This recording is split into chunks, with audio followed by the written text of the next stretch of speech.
Terima kasih Bapa buat kehadiran-Mu di tengah kami. Terima kasih buat hadirat-Mu yang memberikan kami kekuatan. Kami tahu ibadah tanpa hadirat Tuhan akan menjadi sia-sia. Biarlah Engkau melihat setiap hati kami yang rindu akan kehadiran-Mu Bapa. Sebab ketika Tuhan hadir, Engkau membukakan banyak hal bagi kami. Ketika Tuhan hadir, ada pemulihan terjadi. Ketika Tuhan hadir, hidup kami diubahkan. Di hari-hari ini bawa kami semakin mengerti rencana dan kehendak-Mu dalam hidup kami Tuhan. Bahkan hari ini kami datang karena kami rindu mengerti kehendak Tuhan. Urapi hamba-Mu yang tidak ada apa-apanya, urapi setiap kami di dalam nama Tuhan Yesus. Kami berdoa dan kami buka hati bagi firman-Mu. Yang percaya Tuhan memberkati kita, katakan bersama. Amin, amin, amin. Silakan duduk Bapak Ibu yang terkasih. Shalom. Bagaimana kabarnya hari ini? Luar biasa. Iya, tadi pagi saya sampaikan tentang bagaimana kita ini harus beribadah kepada Tuhan. Kitab Ibrani pasal 12 ayat yang pertama, firman Tuhan berkata, karena di sekeliling kita ini banyak saksi. Ya, karena itu kita harus menanggalkan semua beban dan dosa yang begitu merintangi kita, sehingga kita bisa mencapai tujuan Tuhan. Di dalam hidup ini Tuhan punya tujuan dan rencana atas hidup kita. Tetapi ada hal yang bisa merintangi kita untuk menggenapi semua tujuan ilahi itu. Kitab Ibrani 12 ayat 1 berkata, apa yang begitu merintangi kita? Beban dan dosa. Beban dan dosa itu begitu merintangi kita. Nah hari ini saudara, saya pengen kita sama-sama belajar. Kenapa orang Kristen itu hidupnya banyak beban? Siapa yang hari ini lagi ada beban? Angkat tangan. Yang lagi pikul beban. Yang tidak lagi ada beban. Ya, saudara, beban itu pun ada banyak faktor penyebabnya. Ada yang orang pikul beban itu ya karena memang Tuhan izinkan. Kita ini hidup lurus-lurus saja itu sudah banyak beban. Apalagi kalau hidup kita tuh bengkok-bengkok. Tetapi yang saya temui di dalam pelayanan saya di lapangan ya, karena saya ini hamba Tuhan yang suka turun ke lapangan juga. Ada begitu banyak orang Kristen yang mengalami beban dalam hidup mereka itu karena kebodohan mereka sendiri. Ya, kira-kira 80-90% lah.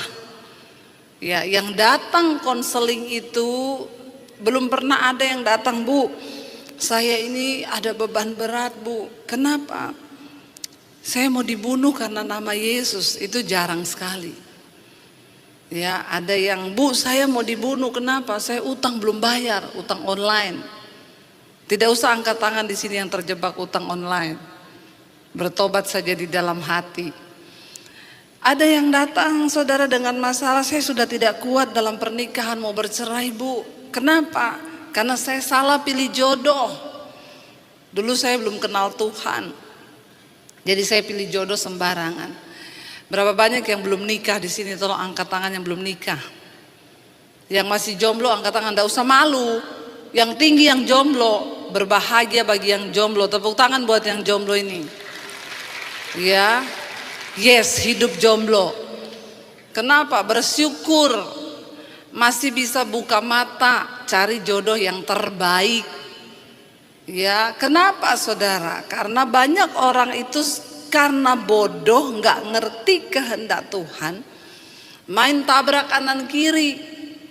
Ya, soalnya aduh Bu, sudah kepala 25 ini belum laku-laku, 26 belum laku juga, 27 ya obral belum laku juga, 28 diskon 70%.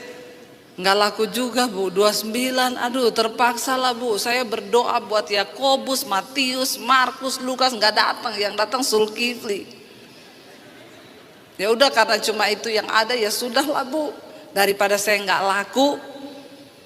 Banyak orang Kristen bodoh sehingga hidup mereka penuh dengan beban. Kita harus tahu apa yang menghalangi kita untuk mencapai garis finish yang sudah Tuhan tentukan. Yang pertama beban, yang kedua dosa. Nah, kenapa kita ini punya beban-beban yang seharusnya kita nggak pikul? Kalau kita menderita karena kebodohan, itu kayak orang Kristen, dia sudah naik truk tapi dia masih pikul karung beras. Harusnya kan kalau udah naik truk, ya udah taruh aja gitu bebannya. Tapi karena bodoh, ya ambil salah keputusan, mengambil di dalam bisnis salah ambil keputusan. Karena tergiur keuntungan yang banyak. Nah, kenapa kita ini bodoh, saudara? Saya pengen kita baca sama-sama dulu ayatnya. Efesus pasal yang kelima ayat yang ke-17. Efesus 5 ayat 17, firman Tuhan berkata demikian. 5 ayat yang ke-17, saudara. Baca sama-sama kalau sudah ada 1, 2, 3. Sebab itu janganlah kamu bodoh, tetapi usahakanlah supaya kamu mengerti kehendak Tuhan. Orang yang bodoh di hadapan Tuhan itu bukan orang yang tidak sekolah. Nggak apa-apa, mungkin cuma lulus SD karena dulu kesempatannya memang, ya orang tua udah nggak bisa sekolahin Bu, saya ini cuma lulus SD, it's okay. Karena di pandangan Tuhan, orang yang bodoh itu bukan orang yang nggak lulus sekolah, tapi orang yang tidak mengerti kehendak Tuhan. Ada begitu banyak terjadi kemalangan, beban-beban yang tidak harus kita pikul. Itu terjadi karena kita ini bodoh, nggak ngerti kehendak Tuhan. Ya, sebenarnya kalau kita ngerti, akan ada banyak beban yang nggak seharusnya kita pikul.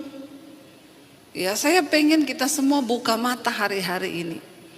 Jangan jadi Kristen yang bodoh, supaya engkau nggak salah nikah, ya nggak salah ambil keputusan di bisnis. Kan sayang, saudara, kita bayar harga terlalu mahal untuk sesuatu yang sebenarnya kita nggak perlu ya menanggung itu. Tapi karena kita bodoh, ya, nah sekarang kita mau pinter, mau mengerti. Karena orang yang pinter di hadapan Tuhan adalah orang yang ngerti kehendak Tuhan. Berapa banyak yang mau jadi pinter malam ini? Kita semua mau jadi pinter. Artinya pinter apa? Bukan pinter itu matematika, tapi pinter mengerti kehendak Tuhan. Bagaimana kita bisa mengerti kehendak Tuhan? Ya, saudara, 1 Petrus pasal yang pertama ayat yang keempat berkata di sana begini. 1 Petrus 1 ayat 4. Hiduplah sebagai, dikatakan di sana 14, maaf, 1 Petrus 1 ayat 14. Ya. 1 Petrus 1 ayat 14 firman Tuhan berkata, hiduplah sebagai anak-anak yang taat dan jangan turuti hawa nafsu yang menguasai kamu pada waktu kebodohanmu. Orang itu kalau tidak mengerti kehendak Tuhan, dia dikuasai oleh hawa nafsu waktu kebodohan. Jadi dengan kata lain, orang yang bodoh itu dia hidup dikuasai hawa nafsunya, sehingga banyak pasti terjadi kesalahan. Ya, karena dia hidup dipimpin oleh hawa nafsunya. Hiduplah sebagai anak-anak yang taat dan jangan turuti hawa nafsu yang menguasai kamu ya pada waktu kebodohanmu. Saya pengen di sini setiap kita yang hadir, kita semua sudah terbebas dari kebodohan. Ya, ayo setidaknya kita dari dalam gereja dulu menjadi orang-orang yang hidupnya bisa berdampak bagi bangsa ini. Kita dulu nih anak-anak Tuhan, tapi masih banyak kita temui di luar orang-orang Kristen yang menyebut dirinya anak Tuhan tapi hidupnya menjadi batu sandungan. Kenapa? Karena bodoh. Ya, Bagaimana cara kita bisa membuang kebodohan? Hiduplah, dikatakan di sana firman Tuhan berkata, jangan hidup lagi ya menuruti hawa nafsu yang menguasai kamu pada waktu kebodohanmu. Setelah kita mengenal Kristus, kita mengenal firman Tuhan, harusnya kita tidak bodoh lagi, kita ngerti kehendak Tuhan. Sehingga semuanya bisa Tuhan ubahkan. Ya, ketika saya berjumpa Yesus, Tuhan ubahkan semuanya, cara pandang saya, bahkan cita-cita saya, semua Tuhan ubahkan. Kenapa? Karena saya mulai mengenal Kristus. Saya mulai belajar taat, hidup di dalam ketaatan dan tidak mengikuti hawa nafsu yang menguasai saya dulu pada waktu kebodohan. Yang pertama, orang bodoh itu hidupnya dikuasai hawa nafsu. Ya, apa-apa itu bawaannya nafsu. Jadi saudara, kan nafsu itu baik, yang jelek tuh kalau ketambahan hawa. Ya, nafsu makan itu baik. Kalau makan yang normal tidak dikuasai hawa nafsu makan. Nafsu makan yang normal itu sehari 3 kali. Tapi kalau orang dikuasai hawa nafsu makan, ya harusnya 3 kali jadi 6 kali. Yang makannya 6 kali sehari enggak usah angkat tangan. Malu aja gitu dalam hati. Lalu tidur itu juga nafsu. Baik, karena kalau kita nggak tidur itu bahaya. Tapi orang yang nafsu tidur itu kalau tidur 1 hari berapa jam minimal? Ya 6, 7, 8 jam lah paling banter. Itu sudah pol itu 8 jam. Tapi kalau orang dikuasai hawa nafsu tidur, ya sehari dia tidur 16 jam. Padahal 1 hari cuma 24 jam. Anak-anak muda yang suka begadang, jangan bodoh kamu main HP sampai tengah malam. Berapa banyak yang sudah mengalami lagi main HP, ketiduran, HP-nya jatuh di kepala. Nggak usah angkat tangan, banyak pasti.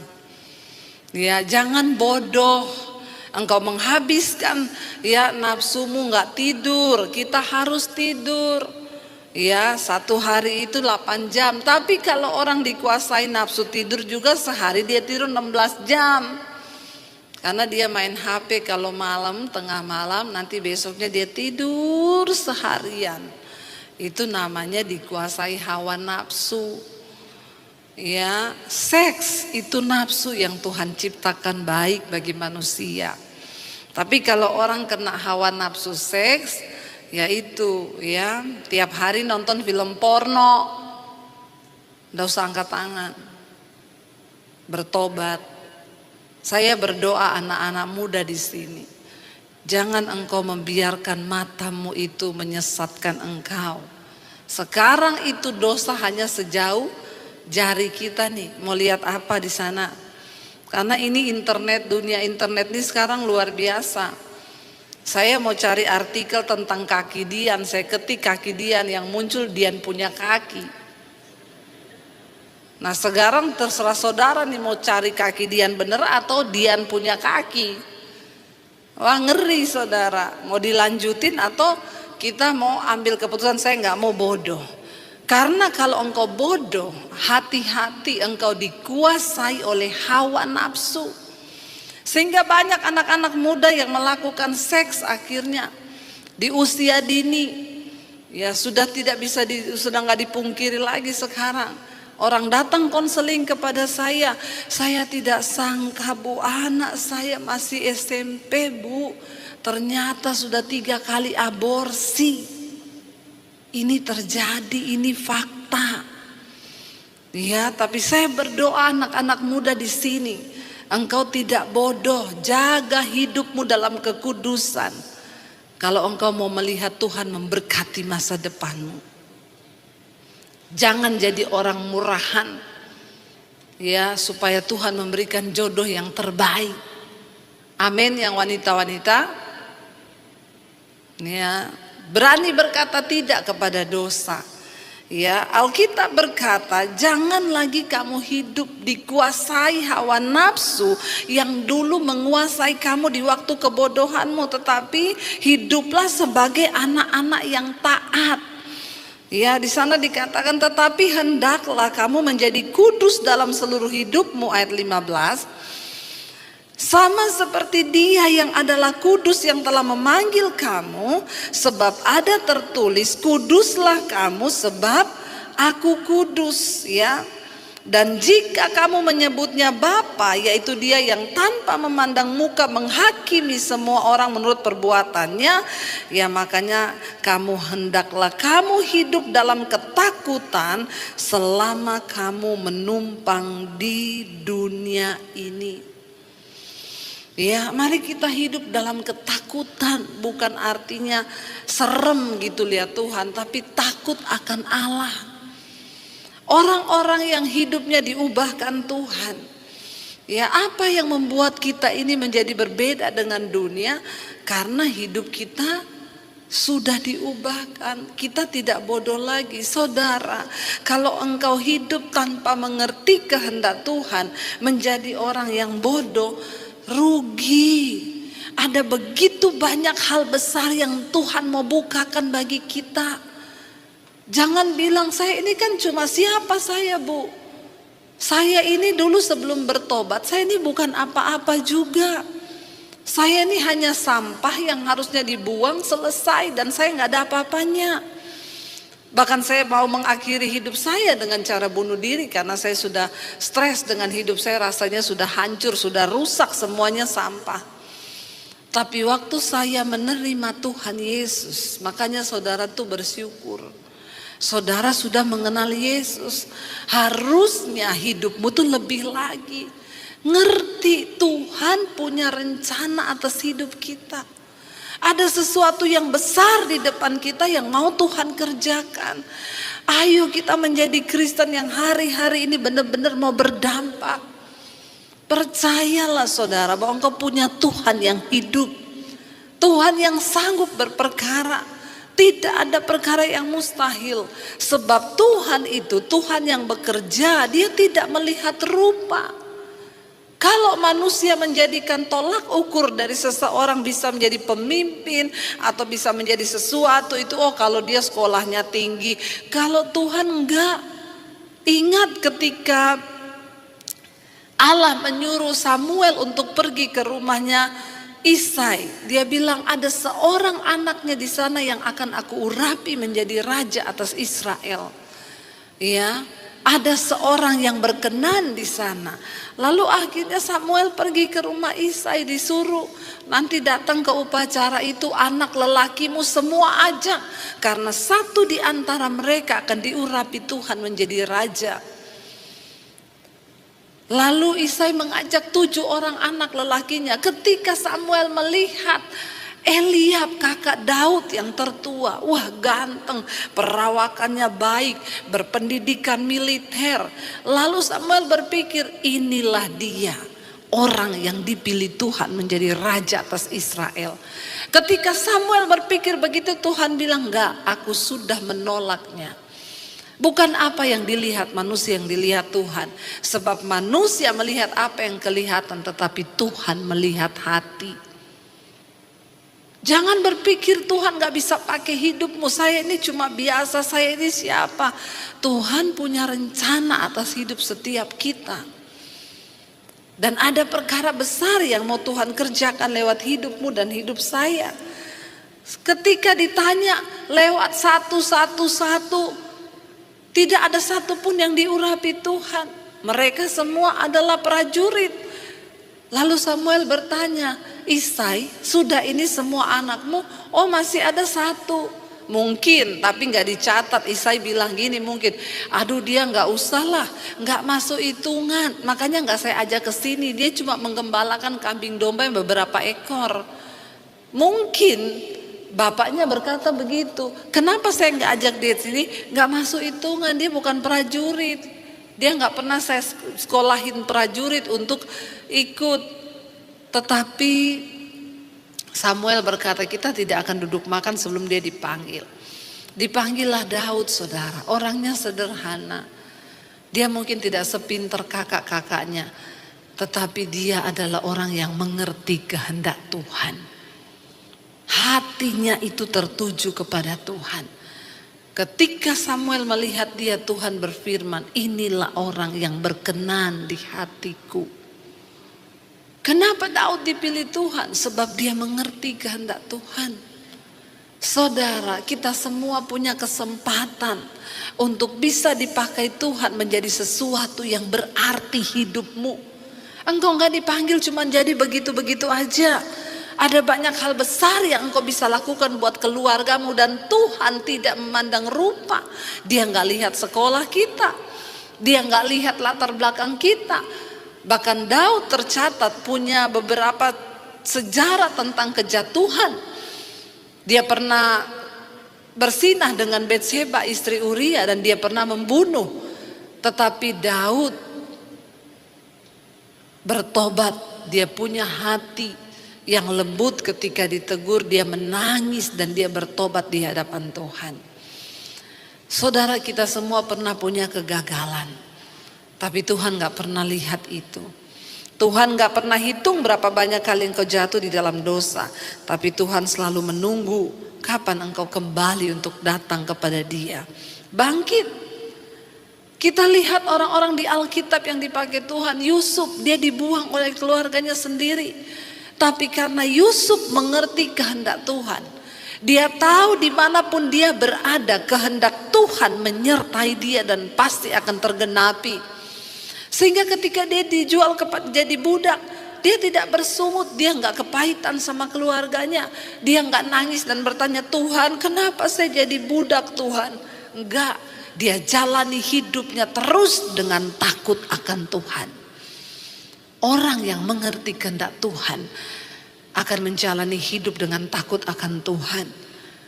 Dan kalau kita tahu Tuhan kita Tuhan yang melihat hati, bukankah Alkitab berkata mata Tuhan menjelajah ke seluruh bumi, melihat orang-orang yang hatinya teguh berpegang kepada Dia.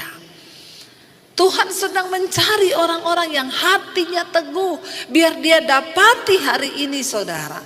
Saudara dan saya memiliki hati yang sungguh-sungguh mempercayai dan mengerti kehendak Tuhan. Biar dia dapati. Dan bagaimana kita mau menggenapi semua itu urusan Tuhan. Bagian kita ngerti kehendak Tuhan di dalam hidup ini. Jangan bodoh kata Alkitab. Hiduplah sebagai anak-anak yang taat. Jangan turuti hawa nafsu yang menguasai kamu pada waktu kebodohan. Ya, tetapi hendaklah kamu menjadi kudus dalam seluruh hidupmu. Orang bodoh tidak mungkin berpikir untuk hidup dalam kekudusan. Hanya orang-orang yang mengerti kehendak Tuhan yang akan menyerahkan hidup mereka untuk belajar hidup dalam kekudusan. Sebab ada tertulis, kuduslah kamu sebab aku kudus. Ya, dan jika kita menyebut Dia Bapa, yaitu Bapa yang menghakimi semua orang tanpa melihat apapun, ya, tetapi kita harus mempertanggungjawabkan kelak perbuatan kita. Maka marilah kita hidup di dalam dunia ini menumpang, kita hidup di dalam takut dan gentar kepada Tuhan. Saudara, sudah cukuplah kita ini berputar-putar. Bangsa Israel berputar-putar puluhan tahun. Kenapa? Karena nggak ngerti-ngerti kehendak Tuhan. Ada orang-orang yang datang kepada saya, Bu, kenapa masalah saya nggak selesai? Saya sudah berdoa puluhan tahun. Karena engkau tidak ngerti kehendak Tuhan. Engkau cuma berdoa supaya ada jalan keluar dari masalahmu, tapi engkau nggak pernah bertanya, Tuhan, kenapa engkau izinkan masalah ini terjadi? Apa yang Tuhan mau bicara kepadaku? Bagi Tuhan menjawab persoalan kita itu cuma semudah Dia berfirman. Tapi yang menjadi sulit bagi Tuhan, mengubah sikap hati kita menjadi seperti yang Tuhan mau. Kenapa orang Kristen berputar-putar di masalah yang sama? Karena engkau gak ngerti-ngerti maksud Tuhan di balik masalah itu. Ada yang datang kepada saya, Bu, saya tuh sakit hati terus ya sama mertua saya. Kenapa ya Bu? Puluhan tahun dia bikin begini sama saya. Saya bilang karena kamu nggak ngerti. Apa maksud Tuhan? Kenapa mertuamu gitu? Ya kamu kurang mengasihi mertuamu. Coba kamu lepaskan pengampunan, kasihi dia, selesai. Yang Tuhan mau itu kamu lepaskan pengampunan, tinggalkan egomu, kasihi mertuamu lebih lagi. Kalau kamu mau melakukan itu, kan firman Tuhan bilang, jangan kalah dengan kejahatan, tapi kalahkan kejahatan dengan kebaikan. Selama kamu ngerti kehendak Tuhan tuh cepat masalah selesai. Kenapa masalah gak pernah selesai dengan hidup kita? Karena engkau gak pernah ngerti apa maksud Tuhan di balik masalah itu. Kita melihat orang-orang yang dipakai Tuhan di Alkitab. Yusuf mengerti dia harus menjalani itu semua karena ada sebuah panggilan Tuhan yang dia tahu di depan sedang menanti dia, yaitu besar. Kenapa kita nggak pernah lulus dan kenapa kita nggak pernah lihat? Ingat saudara, masalah itu terjadi lama atau cepatnya tergantung responmu di hadapan Tuhan.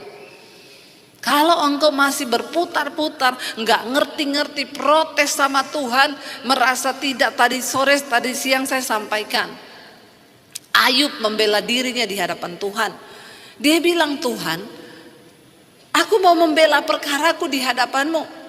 Ya, kenapa aku mengalami begini? Sekarang keluh kesahku menjadi pemberontakan di hadapan Allah. Sok tahu saudara. Ya, merasa diri sombong, mengalami masalah, bukannya merendahkan hati, malah memberontak terhadap Tuhan. Keluh kesah berubah menjadi pemberontakan. Lalu dia berkata, aku mencari Tuhan ke timur, ke barat, ke utara, gak kutemukan. Aku mau mengadukan pembelaanku kepada Tuhan. Tetapi pada akhirnya untung Ayub menyadari, dia berkata, tetapi engkaulah Allah. Engkau yang lebih tahu untuk membentukku. Engkau yang lebih tahu hari-hariku. Dan ketika engkau sudah menyatakan sesuatu akan engkau kerjakan, engkau akan mengerjakannya sampai tuntas. Percuma saudara itu mau berbantah dengan Tuhan. Lebih baik sekarang rendahkan dirimu dan cari tahu, Tuhan, apa maksudmu dari setiap masalah yang aku hadapi ini? Apakah itu kesombonganku? Ya, kemarin ada seorang ibu yang datang kepada saya, Bu Debbie, kami sedang mengalami masalah keuangan dan terpaksa kami harus mulai menjual aset satu demi satu. Tapi saya banyak dengerin khotbah-khotbah ibu, Bu. Saya bersyukur, Bu. Nggak apa-apa kami kehilangan banyak aset, tapi dengan perkara ini sekarang suami saya mencari Tuhan. Saya lebih suka begini, Bu. Saya sudah mengerti sekarang kehendak Tuhan karena saya ikuti semua khotbah-khotbah ibu. Lebih baik kami kehilangan beberapa aset, tapi suami saya bertekuk lutut mencari Tuhan, daripada kami kaya raya tapi suami saya tidak mengenal Tuhan. Saya bilang, mantep Bu imanmu. Itu loh yang Tuhan cari. Tapi kalau istri gak ngerti kehendak Tuhan, dia nangis sama Tuhan. Tuhan, kenapa aset saya hilang Tuhan? Kenapa Tuhan? Waktu engkau ngerti kehendak Tuhan, semua jadi indah saudara. Di dalam setiap masalah pun kita bisa bersyukur. Karena kita bisa melihat rencana Tuhan. Belum tentu yang pahit itu racun. Tapi belum tentu yang manis itu juga sesuatu yang sehat. Bisa jadi yang manis itu berubah menjadi racun, tapi bisa jadi yang pahit itu adalah obat bagi jiwamu, obat bagi kehidupanmu. Belajar mensyukuri hari ini. Ketika engkau mengerti kehendak Tuhan. Waktu Yusuf mengerti kehendak Tuhan, dia tahu jalan satu-satunya untuk menuju istana raja adalah lewat pintu penjara. Yusuf tidak akan pernah sampai ke istana kalau dia tidak lewat pintu penjara. Ada begitu banyak hal yang akan Tuhan izinkan terjadi di hidup kita. Tapi waktu engkau mengerti kehendak Tuhan, hidupmu akan berubah. Paradigmamu akan berubah. Apa yang kita cari di dunia ini akan menjadi sesuatu yang berubah. Tuhan akan mengubahkan engkau dan kita akan menjadi pribadi-pribadi yang tidak lagi menuntut Tuhan untuk A, B sampai Z karena kita mengerti kehendak Tuhan. Ada orang yang datang berkata kepada saya, Bu, saya ini tiap hari sakit kepala, Bu. Sudah banyak pergumulan, tiap hari sakit kepala. Sudah berdoa, sudah. Doanya apa? Tuhan sembuhkan sakit kepalaku ini Tuhan. Salah, Pak. Terus doanya apa? Tiap bangun pagi berdoa, bersyukur, terima kasih buat hari ini Tuhan. Dan aku percaya hari ini aku gak sakit kepala. Aku mau belajar bersyukur kepada Tuhan. Jangan cuma datang kepada Tuhan tuntut supaya kamu gak sakit kepala. Datang bersyukur dulu. Waktu engkau bersyukur, engkau akan melihat sesuatu berubah. Benar. Lalu telepon saya, benar Bu Debbie, sekarang saya gak pernah sakit kepala. Dulu makin saya tuntut Tuhan makin sakit kepala. Iya, karena kamu sok tahu. Sering kali orang Kristen tuh sok tahu waktu menghadapi masalah tuntut Tuhan, merasa diri benar. Hari ini mari kita coba mengerti. Istri-istri jangan cuma datang, Bu suami saya tuh gak betah di rumah. Coba introspeksi diri, Bu, kenapa suamimu gak betah di rumah? Ada dulu seorang ibu tuh saudara datang kepada saya. Suami saya itu betah, Bu, tidur di hotel, betah pergi kemana. Satu kali saya ke rumahnya saudara. Maaf ya, saya mau masuk ke kamar tidurnya aja mau muntah saya. Kotor luar biasa, baunya itu udah kayak bau kentut. Jadi saya bilang sama istrinya ini, Bu, makanya suamimu ndak betah di rumah. Saya aja tidak betah, Bu. Baru 1 hari saya datang. Coba cari tahu, mengerti. Kalau kita mengerti kehendak Tuhan di balik setiap masalah, apa yang sedang Tuhan ajarkan, pasti saudara, ya saya yakin kita akan bisa bersyukur melihat semua bahkan yang tidak baik bisa menjadi baik waktu kita mengerti kehendak Tuhan. Firman Tuhan berkata, saudara, di dalam Amsal 9 ayat yang ke-10. Jadi ingat ya, kehidupan mendasar dalam dunia ini adalah kita harus mengetahui kehendak Tuhan agar kita tidak menjadi orang bodoh. Amsal yang ke-9 ayat yang ke-10, firman Tuhan berkata di sana, iya, permulaan hikmat ialah apa saudara? Adalah takut akan Tuhan dan mengenal yang Maha Kudus adalah pengertian. Bagaimana kita bisa mengetahui kehendak Tuhan? Dikatakan di sana takut akan Tuhan adalah permulaan pengetahuan dan mengenal yang Maha Kudus adalah pengertian. Sekarang banyak orang tua mensekolahkan anaknya di sekolah-sekolah terbaik. Ya oke, silakan, bagus. Tetapi jangan lupa saudara, kesuksesan yang sesungguhnya itu bukan hanya ketika secara akademik anak-anakmu itu punya nilai yang baik di sekolah, tapi ketika mereka mengerti kehendak Tuhan. Dan ayat ini berkata, takut akan Tuhan adalah permulaan pengetahuan dan mengenal yang Maha Kudus itulah pengertian. Bagaimana kita bisa memperoleh pengetahuan untuk menjalani hidup ini? Saya selalu bilang kepada anak-anak saya, Mami itu tidak pernah menuntut kalian itu pinter di sekolah harus dapat nilai 100, 1000, enggak. Tapi kalian harus mengerti dan mendapat nilai baik di dalam kehidupan waktu kalian mengenal Tuhan dengan benar. Makanya anak saya satu kali di sekolah saudara, dia tuh bilang gini, Mami aku mau terima raport, ayo online kan. Lalu gurunya bilang, ini udah bagus sih Jessica ini dapat nilai gini, cuma ya ini masih kurang Bu, ya nilainya yang ini. Terus saya tanya sama anak saya, itu nilai apa sih Dek, kenapa kamu kurang? Ya iya Mam, waktu itu ujiannya tuh begini loh. Budi disuruh membawa keranjang malam. Waktu sudah malam, Budi disuruh membawa beberapa keranjang naik lift. Lift itu cuma bisa memuat berapa keranjang.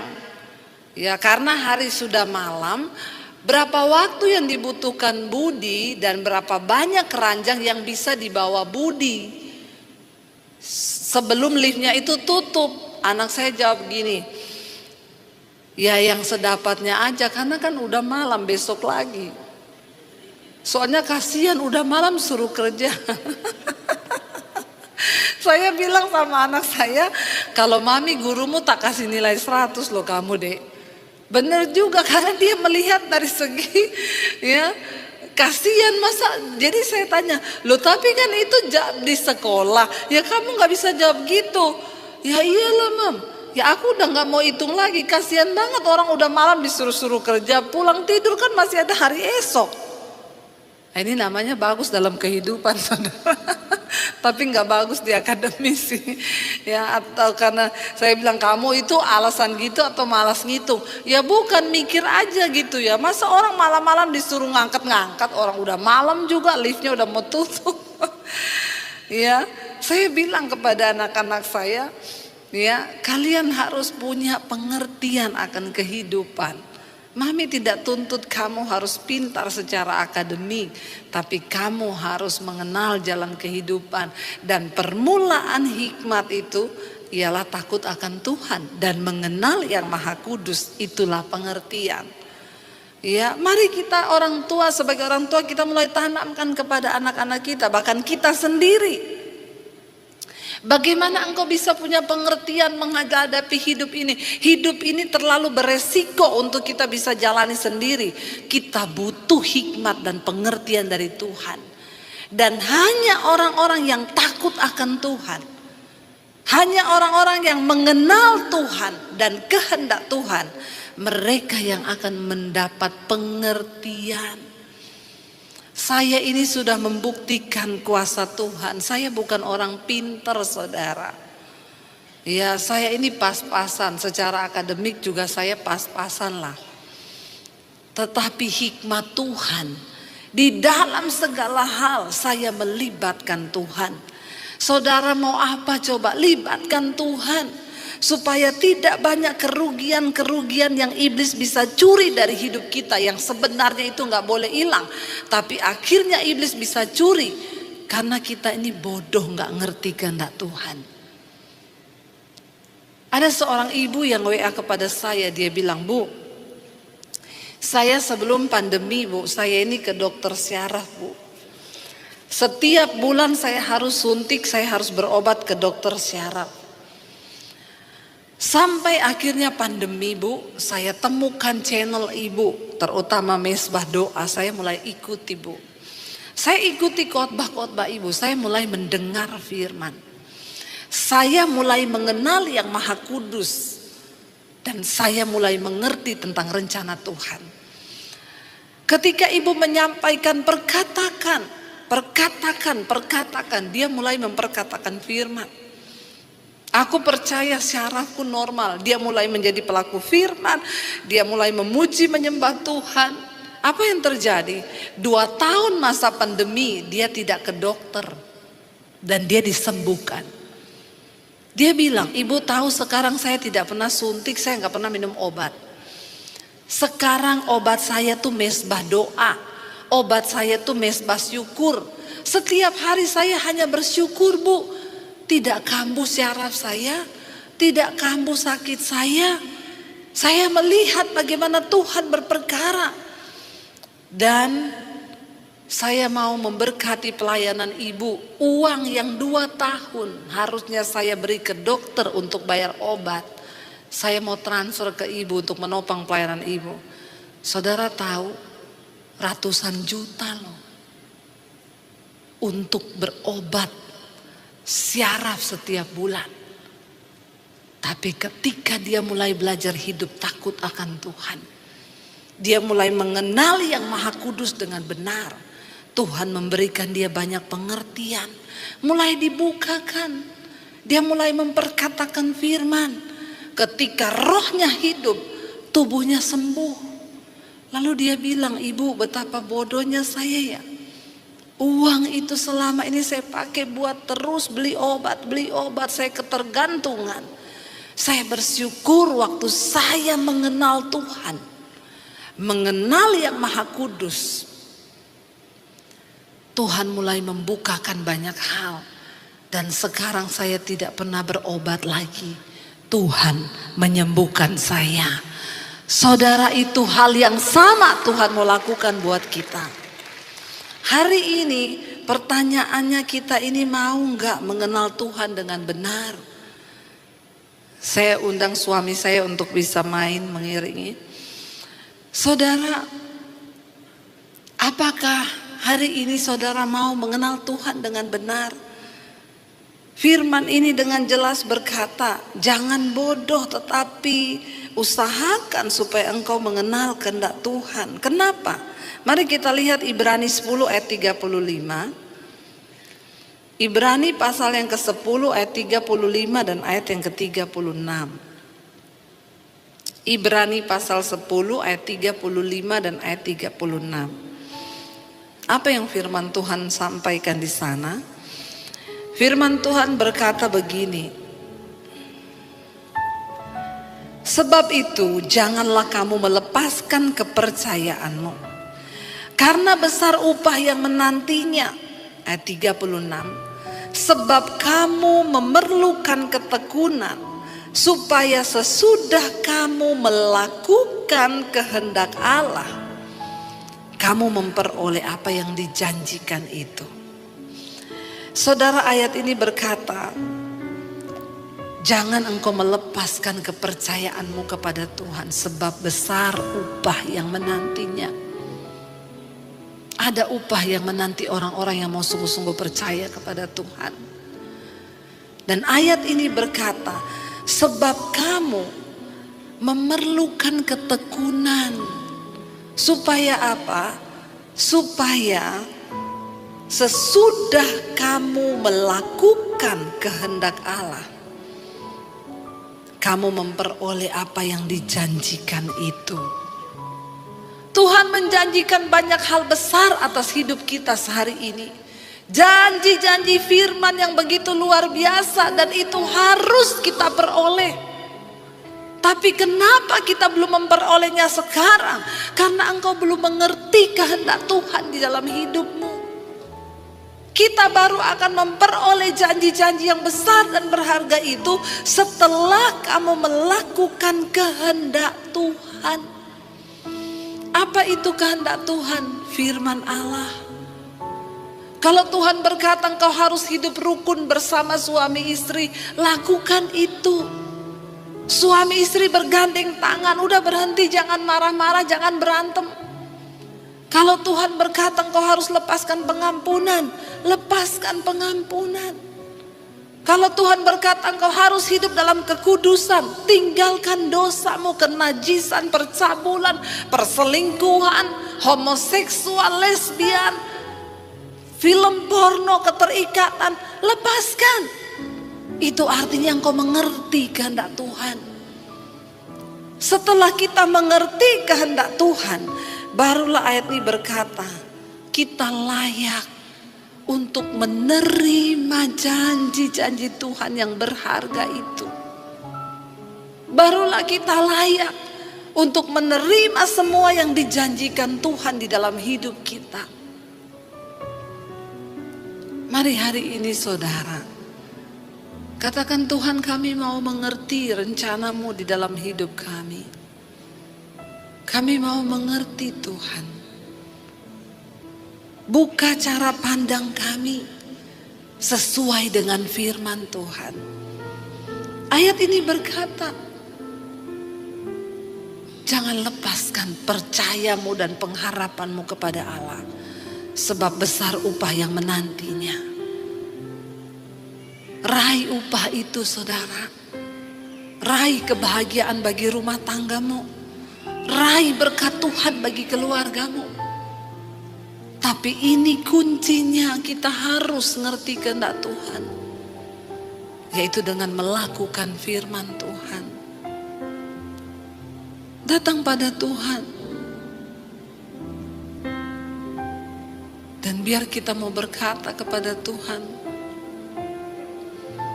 bahwa kami mengenal Engkau lebih dan lebih lagi Tuhan. Bahwa kami mengenal rencana-Mu lebih dari segalanya di dunia ini. Bahwa kami mengerti kehendak-Mu lebih dari kehendak kami sendiri. Jangan biarkan kedagingan kita yang memimpin kita sehingga kita gak pernah ngerti kehendak Tuhan. Mari kita tanggalkan semua ego, kepintaran kita dan kita berkata kepada Tuhan. Naikkan pujian ini bersama-sama saudara, katakan. Dan ku ingin mengenal-Mu Tuhan lebih dalam dari semua yang ku kenal.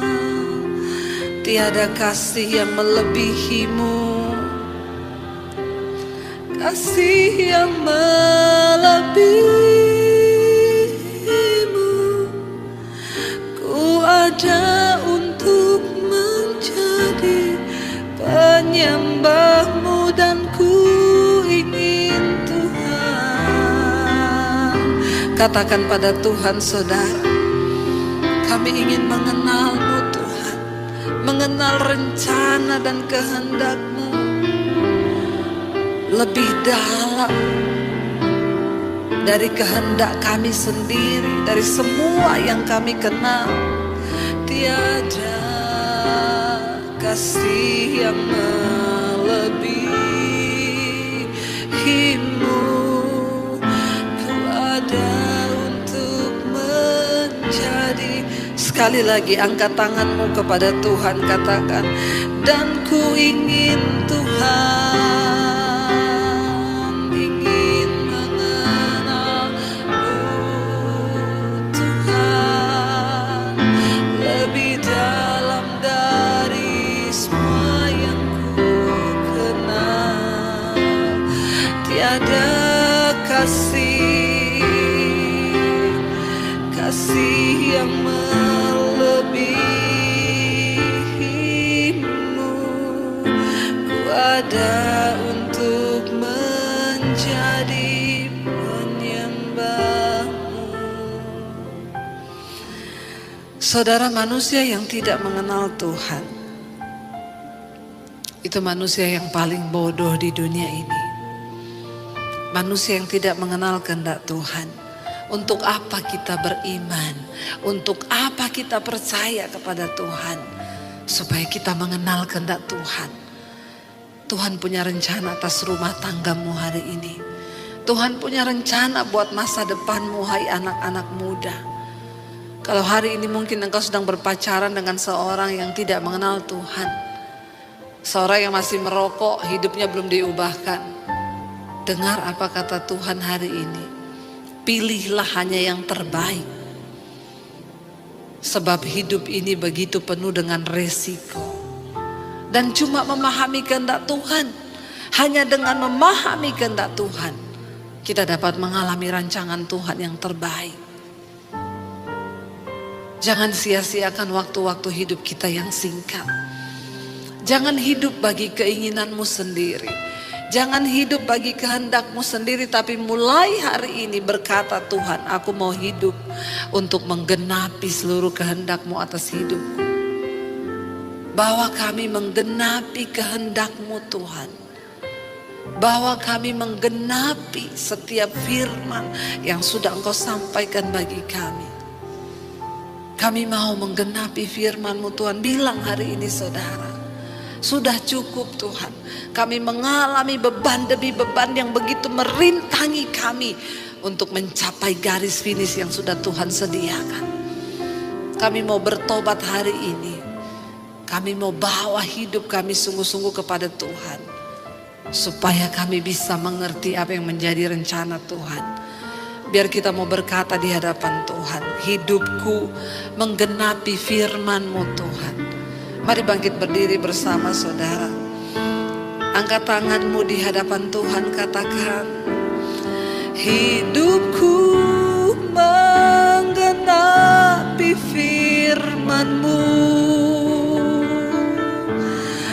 Tanda mujizat sertai tiap langkahku. Kau bersamaku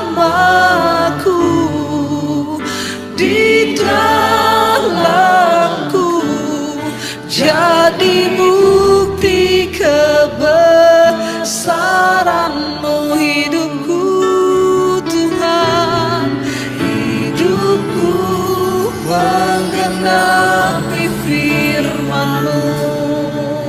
Tanda mujizat-Mu mengikuti kami Tuhan.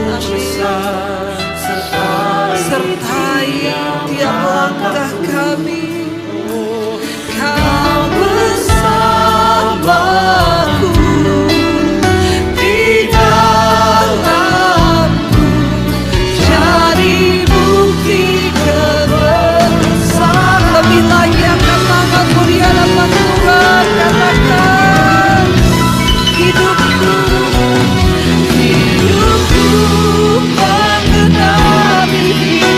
Mari kita genapi setiap rencana Tuhan. Yes, katakan sertai tiap langkahku. Kau bersamaku di dalamku, jadi bukti kebesaran. Lebih lagi saudara katakan hidupku Tuhan menggenapi firman-Mu. Tanda mujizat sertai tiap langkahku. Kau bersamaku di dalamku, jadi bukti kebesaran. Lebih lagi biar saudara saja katakan dengan iman di hadapan Tuhan. Yesus, raih setiap janji Tuhan atas hidupmu hari ini. Katakan sudah cukup iblis selama ini mempermainkan kami. Kami mau meraih janji-janji Tuhan. Amin. Yes. Sebab Tuhan bersama dengan kami di dalam hidup kami. Kebesaran-Mu. Saudara, hari ini dengar baik. Tuhan ingin hidup kita berbahagia. Di usia kita yang hanya beberapa saat di dunia ini, jangan biarkan engkau hidup di dalam beban-beban yang seharusnya tidak engkau tanggung. Hari ini bertobat di hadapan Tuhan. Katakan, Tuhan, kami tidak ingin menjadi orang Kristen yang bodoh. Kami ingin mengerti kehendak Tuhan dalam hidup kami. Bahkan dalam setiap masalah yang sedang kami hadapi, bahwa kami mengerti apa yang Tuhan mau, apa yang sedang Tuhan kerjakan bagi kami. Kami mau meraih masa depan yang pasti bersama dengan Tuhan. Kalau hari ini ada orang-orang yang terikat dengan dosa, ada anak-anak muda yang berpacaran dengan orang-orang yang tidak semestinya, jangan hancurkan masa depanmu. Ambil langkah hari ini dan berkata, Tuhan, aku mau memutuskan sesuatu yang terbaik sesuai firman Tuhan. Orang yang bodoh menuruti hawa nafsu, tetapi orang yang bijaksana, orang yang mengenal Tuhan, mengikuti kehendak Tuhan. Kami mau mengikuti kehendak-Mu dalam hidup kami Tuhan. Mulai hari ini kami mau mempraktekkan setiap firman yang kami dengar, yang kami baca. Kami mau menjadi pelaku-pelaku firman Tuhan, supaya kami melihat hidup kami boleh menggenapi setiap panggilan Tuhan. Hidup kami boleh menggenapi setiap janji-janji yang sudah Tuhan berikan bagi kami. Tuhan sudah melepaskan janji itu. Kitalah yang harus menggenapi setiap firman itu. Ketika kita mau berkata kami mau menjadi orang-orang yang taat Tuhan, hidup berdasarkan kebenaran firman-Mu. Kami mau menjadi pelaku firman dan menggenapi firman Tuhan. Sekali lagi angkat tanganmu saudara, katakan, hidupku Tuhan menggenapi firman-Mu. Menggenapi firman-Mu. Tanda mujizat